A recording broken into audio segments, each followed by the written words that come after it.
રાજકોટના રૈયા રોડ નજીક એક યુવતી ઉપર એક યુવતી અને એક યુવક દ્વારા ધારદાર હથિયાર સાથે જાહેર રસ્તા પર મારામારી કરતો વિડીયો થયો સોશિયલ મીડિયામાં વાયરલ।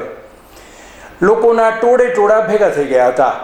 રાજકોટમાં અવારનવાર આવા બનાવો સામે આવે છે। જેમ પોલીસની કોઈ બીક ન હોય તેમ જાહેરમાં મારામારી અને હથિયાર સાથે લોકો દાદાગીરી કરે છે। પોલીસની ભૂમિકા સામે આવા બનાવો સામે સવાલ ઉઠાવી રહ્યા છે લોકો। અહેવાલ દીપક રાઠોડ।